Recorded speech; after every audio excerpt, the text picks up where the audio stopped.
Hello everyone, welcome back to online study zone. आज हम इस वीडियो में बात करेंगे करंट अफेयर्स टेस्ट का सेट नंबर 2, जो कि जून 2022 से आपको कुछ इंपॉर्टेंट एमसीक्यू यहाँ पे आपको दिए जाएंगे। आप उसको ऑनलाइन टेस्ट के थ्रू सेट लगाइए और बताइए कितना आप सही कर पाते हैं। इससे पहले आपने सेट 1 को नहीं देखा है तो ज़रूर देखिए, और साथ ही साथ मैंने जनवरी 2023 का भी सेट के फॉर्मेट में क्वेश्चंस करा दिए, आप उसको भी ज़रूर चेकआउट कर लीजिएगा। ठीक है, तो चलिए शुरू करते हैं, वीडियो के साथ एंड तक बन रहेंगे। सबसे पहला प्रश्न है, डिजिटल इलेक्ट्रॉनिक्स के लिए दुनिया का पहला राइट टू रिपेयर कानून कहाँ पारित किया गया? डिजिटल इलेक्ट्रॉनिक्स के लिए दुनिया का पहला राइट टू रिपेयर कानून कहाँ पारित किया गया? गेस करिए सही आंसर क्या होगा। राइट टू रिपेयर कानून बनाया गया है न्यूयॉर्क में। न्यूयॉर्क में यहाँ पे सही आंसर हो जाएगा ऑप्शन ए। ठीक है, न्यूयॉर्क। जिस क्वेश्चन का राइट आंसर आपको पता है कमेंट करते चलिएगा। देखिए अगला प्रश्न है कि 11 जून 2022 को सांग्री ला संवाद एशियाई सुरक्षा सम्मेलन की मेज़बानी किस देश ने की है? एशियाई सुरक्षा सम्मेलन की मेज़बानी किस देश ने की है? तो अगर आपने ऑप्शन डी को टिक किया तो बिल्कुल सही जवाब है। ऑप्शन डी को टिक करके आगे बढ़ेंगे, Singapore is the right answer. Shangri La संवाद 2022 में, जून 2022 में हुआ था सिंगापुर में। अगला प्रश्न कि राज्य की प्रियंका मोहिते 8000 मीटर से ऊपर की 5 चोटियों पर चढ़ने वाली पहली भारतीय महिला कौन बनी?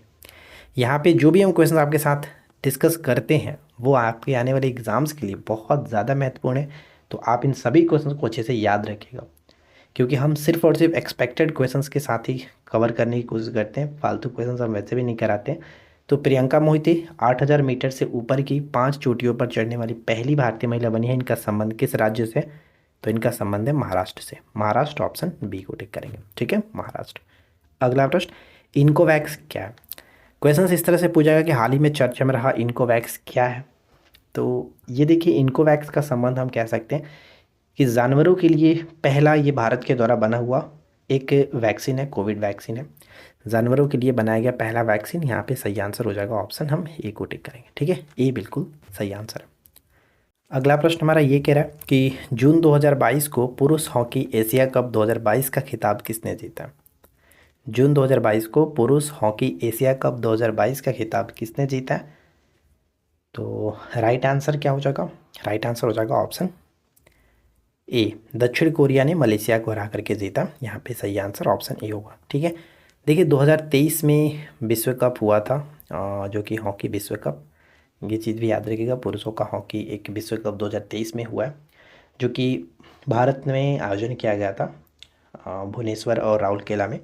उसमें जर्मनी विजेता रहा। जर्मनी तीसरी बार विजेता बना, बेल्जियम को हरा करके विजेता बना हुआ। ठीक है, तो वो आपको याद रखना, वो विश्व कप था, याद रखिएगा। ये सिर्फ और सिर्फ आपका पुरुष हॉकी एशिया कप था, लेकिन वो विश्व कप था, ये याद रखिएगा। विश्व कप 2023 में हुआ है और भारत मेजबान रहा, जिसमें जर्मनी विजेता बना है। बेल्जियम को हरा करके दूसरे स्थान पर बेल्जियम है और थर्ड नंबर पे नीदरलैंड था। ठीक है, तो ये 2 पॉइंट्स पे आपको याद रखने ही इंपॉर्टेंट रहेगा। आगे बढ़ते हैं। अगला प्रश्न है कि हाल ही में कौन सा देश अनिवार्य मृत्युदंड समाप्त करने पर सहमत हुआ है? अनिवार्य मृत्युदंड को समाप्त करने पर सहमत हुआ, बताइए वो देश कौन सा है? तो वो देश बन जाता है मलेशिया। मलेशिया यहाँ पे सही आंसर है, ऑप्शन ए। फ्रेंड्स, अगर आपको वीडियो पसंद आए, क्वेश्चन अच्छे लगे तो प्लीज़ इस वीडियो को ज़्यादा से ज़्यादा लाइक करिए।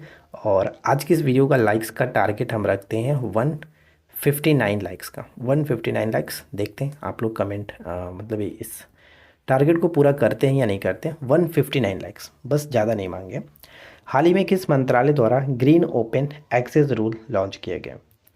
ग्रीन ओपन एक्सेस रूल को लॉन्च किया गया किस मंत्रालय के द्वारा? तो राइट आंसर यहाँ पे हो जाएगा विद्युत मंत्रालय के द्वारा। विद्युत मंत्रालय, ऑप्शन डी को टिक करेंगे। ठीक है, विद्युत मंत्रालय करेक्ट होगा। क्वेश्चन नंबर 8 है कि जून 2022 को अयोध्या के पूर्व प्रतिष्ठित क्रॉसिंग का नाम किसके नाम पर रखने की घोषणा की गई है? जून 2022 को अयोध्या के पूर्व प्रतिष्ठित क्रॉसिंग का नाम जो है वो किसके नाम पर रखने की घोषणा की गई है? तो यहाँ पे करेक्ट आंसर हो जाएगा क्या? Option C, Lata Mangeshkar. लता मंगेशकर बिल्कुल सही आंसर बनेगा। ठीक है, अगला प्रश्न, किस राज्य के राज्यपाल ने रतन टाटा को डॉक्टरेट होगा, डॉक्यूमेंट नहीं, डॉक्टरेट होगा, डॉक्टरेट की मानद उपाधि यहाँ पे प्रदान की है? डॉक्टरेट की मानद उपाधि प्रदान की गई है, मानद उपाधि दी गई है किस राज्य के राज्यपाल के द्वारा रतन टाटा को? तो यहाँ पे सही आंसर हमारा बन जाएगा ऑप्शन ए महाराष्ट्र। ठीक है। और आप सोच रहे होंगे यहाँ पे असम के संबंध में क्या चीज़ था रतन टाटा जी को? तो असम का एक पुरस्कार था असम वैभव। असम वैभव असम सरकार के द्वारा दिया गया था रतन टाटा जी को। तो ये याद रखिएगा। फिलहाल यहाँ पे हमारा सही आंसर हो जाता है ऑप्शन ए महाराष्ट्र। ठीक है। अगला प्रश्न, जून 2022 में निर्मला सीतारमण ने कहाँ राष्ट्रीय सीमा शुल्क और जीएसटी संग्रहालय का उद्घाटन किया? राष्ट्रीय सीमा शुल्क और जीएसटी संग्रहालय का उद्घाटन किया। सबसे पहले तो आप ये कमेंट करके बताइए कि जीएसटी जो है वो किस संविधान संशोधन अधिनियम के तहत लागू हुआ था? लागू हुआ है 2017 में, 1 जुलाई 2017 से लागू हुआ। तो कौन सा संविधान संशोधन था ये आपको कमेंट करके बताना है। ठीक है। जीएसटी किस प्रकार का कर है ये भी आप नीचे कमेंट करके बताइए। फिलहाल इस प्रश्न का सही आंसर बनेगा गोवा। गोवा। अच्छा, गोवा में हमने एक एयरपोर्ट के बारे में बात की गई थी कि गोवा एयरपोर्ट का नाम बदल करके मनोहर एयरपोर्ट रखने की घोषणा की गई है, वो आपको याद रखना है। ठीक है। अगला प्रश्न, कि हाल ही में किस राज्य को 12 नए संरक्षण रिजर्व के साथ साथ 3 वन्यजीव अभयारण्य मिले? किस राज्य को 12 नए संरक्षण रिजर्व के साथ साथ 3 वन्यजीव अभयारण्य हाल ही में मिले हैं?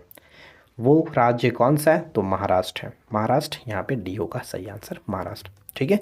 अगला प्रश्न, हाल ही में किस बैंक ने डिजिटल ब्रोकिंग समाधान ई ब्रोकिंग लॉन्च किया? किस बैंक ने डिजिटल ब्रोकिंग समाधान ई ब्रोकिंग को लॉन्च किया? ई ब्रोकिंग को हाल ही में किसने लॉन्च किया? तो इंडियन बैंक करेक्ट होगा, Indian bank, option C Indian bank ने। ठीक है। नेक्स्ट वन, हाल ही में प्रधानमंत्री ने कहा इन स्पेस का उद्घाटन किया? हाल ही में प्रधानमंत्री ने कहा इन स्पेस का उद्घाटन किया? इन स्पेस का उद्घाटन हाल ही में किया गया अहमदाबाद में। बी बिल्कुल सही आंसर होगा, अहमदाबाद में। राइट। नेक्स्ट वन है, हाल ही में बाल श्रम के खिलाफ विश्व दिवस कब मनाया जाता है? बाल श्रम के खिलाफ विश्व दिवस कब मनाया जाता है? तो ये मनाया जाता है 12 जून को। 12 जून यहाँ पे करेक्ट आंसर होगा, ध्यान रखिएगा 12 जून को। 12 जुलाई को क्या मनाते हैं, किसी को याद है तो आप लोग जल्दी से बताइएगा। 12 जुलाई को। देखिए अगला है कि हाल ही में किस देश के पहले राष्ट्रपति लियोनिद क्राउचुक का निधन हुआ है? वो किस देश के पहले राष्ट्रपति थे जिनका हाल ही में निधन हो गया? तो ये यूक्रेन के राष्ट्रपति थे, यूक्रेन के पहले राष्ट्रपति थे, यहाँ पे भी होगा। और हाल ही में यूक्रेन के जो राष्ट्रपति हैं जेलेंस्की, इनको एक पुरस्कार दिया गया था जिसको हम लोग लिबर्टी मेडल के नाम से जानते हैं। लिबर्टी मेडल पुरस्कार हाल ही में मिला था जेलेंस्की को। ठीक है। अगला है कि हाल ही में विश्व व्यापार संगठन का 12वां मंत्री स्तरीय सम्मेलन कहाँ आयोजित किया गया था? विश्व व्यापार संगठन का 12वां मंत्री स्तरीय सम्मेलन कहाँ आयोजित किया गया था? देखिए जो लोग 69th बीपीएससी के प्रिपरेशन कर रहे हैं उनके लिए मैं आपको बता दूं कि हमारे एप्लीकेशंस पे स्पेशल बीपीएससी के लिए कोर्स स्टार्ट हो चुका है 69th के लिए, और नया पैटर्न के साथ आपको वहाँ पे मटेरियल प्रोवाइड कराया जा रहा है, सारे टॉपिक्स प्रोवाइड कराए जा रहे हैं। तो जो लोग नहीं जुड़े हैं उनसे उनको मैं बता दूं कि अगर आप जुड़ना चाहते हैं तो आपके पास काफ़ी अच्छा मौका है, क्योंकि अभी कोर्स लॉन्च हुआ है तो उस पर ऑफ़र प्राइस चल रहा है और आप सिर्फ और सिर्फ 249 के साथ पूरे 1 साल के लिए इस कोर्स के मटेरियल में जुड़ सकते हैं, जिसमें आपको सारी चीज़ें मिलेंगी पूरे आपके सिलेबस के अकॉर्डिंग। ठीक है। बिहार से लेके नेशनल तक सब कुछ इसमें आपको प्रोवाइड कराया जाएगा। आप इन पीडीएफ को डाउनलोड करना चाहें तो पीडीएफ को डाउनलोड कर सकते हैं, प्रिंट आउट करा सकते हैं, कोई दिक्कत नहीं है। ठीक है। तो आपको जुड़ना है तो इस वीडियो के डिस्क्रिप्शन में मैंने एप्लीकेशन की लिंक दी है, एप्लीकेशन को डाउनलोड करिए, लॉगिन करिए, स्टोर सेक्शन या फिर कोर्स के सेक्शन में जा करके आप 69th बीपीएससी का जो कोर्स है आप उसको ज्वाइन कर सकते हैं 249 के अंतर्गत। ठीक है। अदरवाइज़ 20 मार्च के बाद ये आपका कोर्स का प्राइस जो है वो बढ़ जाएगा, तो हो सकता है शायद आपको लेने में प्रॉब्लम हो। राइट। तो फिलहाल हम पढ़ते हैं अपने क्वेश्चंस पे। तो विश्व व्यापार संगठन का 12वां मंत्री स्तरीय सम्मेलन कहाँ आयोजित किया गया? तो ये आयोजन किया गया था ऑप्शन ए स्विट्जरलैंड में। स्विट्जरलैंड जबकि जिनेवा में इसका आयोजन किया गया था, और आपको पता ही कि विश्व व्यापार संगठन का मुख्यालय भी जिनेवा में ही पड़ता है, तो ये आपको याद रखना है। अगला प्रश्न है कि किस भारतीय राज्य ने सुरक्षा मित्र परियोजना वाहन निगरानी प्रणाली शुरू किया? सुरक्षा मित्र परियोजना वाहन निगरानी प्रणाली को लॉन्च किया, तो ये स्टार्ट किया किसने? तो केरल ने स्टार्ट किया। यहाँ पे बी सही आंसर होगा, केरल ने स्टार्ट किया। ठीक है, केरल ने। अगला देखिए, हाल ही में निम्नलिखित में से किस स्थान पर भारत का पहला केंद्रीकृत एसी रेलवे टर्मिनल शुरू किया गया? केंद्रीकृत एसी रेलवे टर्मिनल शुरू किया गया कहाँ पे? तो यहाँ पे सही आंसर हमारा बनेगा ऑप्शन सी, बेंगलुरु में। बेंगलुरु, ऑप्शन सी बिल्कुल सही आंसर होगा। हाल ही में भारत ने किस देश के साथ संयुक्त गश्ती अभ्यास आयोजित किया? संयुक्त गश्ती अभ्यास हाल ही में आयोजन किया किस देश के साथ? तो ये आयोजन किया गया था इंडोनेशिया के साथ। भारत ने इंडोनेशिया के साथ हाल ही में किया। नेक्स्ट क्वेश्चन बनता है कि हाल ही में किस राज्य द्वारा फ्रूट सॉफ्टवेयर को लॉन्च किया गया? फ्रूट सॉफ्टवेयर को हाल ही में लॉन्च किया गया है कर्नाटक के द्वारा, और ध्यान रखिएगा ये किससे संबंधित है? तो किसानों से संबंधित है। यहाँ पे जो फ्रूट्स में आप एफ देख रहे हैं फार्मर से संबंधित है, किसान से संबंधित, ध्यान रखिएगा। तो यहाँ पे सही आंसर हो जाएगा आपका कर्नाटक। नेक्स्ट देखिए कि हाल ही में किस राज्य ने खेलो इंडिया यूथ गेम 2021 का खिताब अपने नाम किया था? तो ये हम जून 2022 पढ़ रहे हैं, तो इसमें जो पुरस्कार ये आपका था खेलो इंडिया यूथ गेम 2021 का बात किया जा रहा है ये। तो जून 2022 करंट अफेयर्स में हम लोग देख रहे हैं इसको, और मैं आपको ऑलरेडी बता चुका हूँ कि अभी हाल ही में जो 2022 का खिताब है वो किसने जीता था। तो पहले हम इसके बारे में बात कर लेते हैं। तो 2021 का खिताब हरियाणा ने अपने नाम किया था, हरियाणा में, और हरियाणा फर्स्ट पे रहा था। लेकिन 2022 का जो हुआ इसमें महाराष्ट्र टॉप पे रहा, महाराष्ट्र टॉप पे रहा, और इसमें हरियाणा जो कि सेकेंड रैंक पे रहा था। तो ये दोनों पॉइंट्स याद रखिएगा, क्या पूछा जा रहा है। अगर 2022 कहा जाए उसमें टॉप विजेता महाराष्ट्र रहा, 2021 कहा जाए तो हरियाणा उसमें टॉप था। तो यहाँ पे सही आंसर फिलहाल सी होगा। अगला है कि निम्न में से कौन सा कथन सही है? निम्न में से कौन सा कथन सही है? विश्व रक्तदाता दिवस प्रत्येक वर्ष 14 जून को मनाया जाता है, क्या ये सही है? बिल्कुल सही, इसमें कोई दिक्कत नहीं। 14 जून को प्रत्येक वर्ष विश्व रक्तदाता दिवस के रूप में मनाते हैं, ब्लड डोनर्स डे के रूप में मनाते हैं। इस साल विश्व रक्तदाता दिवस 2022 की बात कर रहे हैं, 22 की जो थीम रही वो क्या था? तो रक्तदान एकजुटता का काम है, रक्तदान एकजुटता का काम है, प्रयास में शामिल हो और जीवन बचाए। ये इसका इस वर्ष का थीम था 2022 का, ठीक है। और विश्व रक्तदाता दिवस 2022 का मेज़बान देश कौन रहा? तो मेज़बान देश मैक्सिको रहा, मेज़बान देश मैक्सिको रहा। यानी तीनों के तीनों पॉइंट्स बिल्कुल सही है। तो हम यहाँ पे क्या टिक करेंगे? सही नहीं है, सही है हमें बताना था। तो फिलहाल देखिए अकॉर्डिंग टू ऑप्शंस यहाँ पे थोड़ा सा ऑप्शंस मिसप्रिंट है, तो 1 2 3 हम यहाँ पे कर लेते हैं कि 1 2 3 यहाँ पे सही आंसर होगा, 1 2 3 करेक्ट होगा, ठीक है। 1 2 3 तीनों यहाँ पे बिल्कुल सही आंसर है। तो राइट आंसर हम ऑप्शन ए को टिक करेंगे। फिलहाल ऑप्शन थोड़ा सा गड़बड़ हो गया था, लेकिन आप देखेंगे तीनों के तीनों विकल्प सही है। तो अगर ऑप्शंस रहेगा 1 2 3 तो उसी टिक करेंगे। अगला प्रश्न ये कह रहा है कि किस देश ने 2028 में निरंतर बिजली प्राप्त करने हेतु अंतरिक्ष में एक सौर ऊर्जा संयंत्र शुरू करने की योजना प्रस्ताव रखा है? ये किसने रखा है? अंतरिक्ष में एक सौर वे संयंत्र शुरू करने का योजना रखा है, तो ये है चाइना। चाइना ने रखा है, ऑप्शन ए हो जाएगा करेक्ट आंसर। अगला देखिए, किस देश ने संयुक्त राष्ट्र भवनों के लिए वे फाइंडिंग एप्लीकेशन विकसित करने की घोषणा की है? वे फाइंडिंग एप्लीकेशन विकसित करने की घोषणा शुरू की है।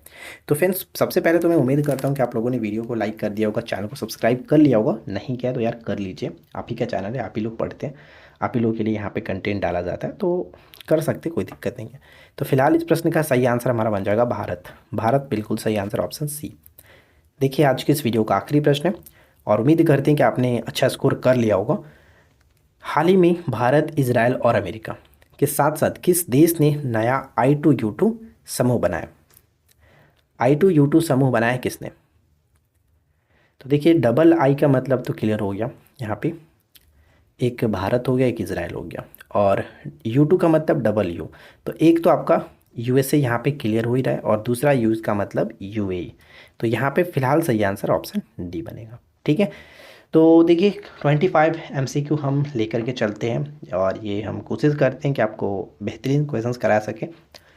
लेकिन अगर आप फिर भी अगर इससे ज़्यादा पढ़ना चाहते हैं, तो मैंने जनवरी 2022 से लेकर के दिसंबर 2022 तक का एक मास्टर वीडियो तैयार किया था, वो आप उस करंट अफेयर्स को देख सकते हैं। साथ ही साथ मंथली वाइज मैंने ऑलरेडी करा रखा है, जनवरी से 2022 से लेकर के जनवरी 2023 तक, आप उसको ज़रूर चेकआउट कर लीजिए।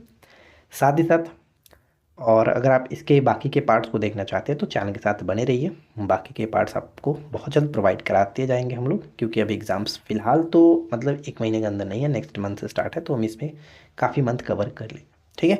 तो बस आज के इस वीडियो में इतना ही फ्रेंड्स, मिलते हैं नेक्स्ट क्लास में। Thanks for watching, keep learning, have a good day.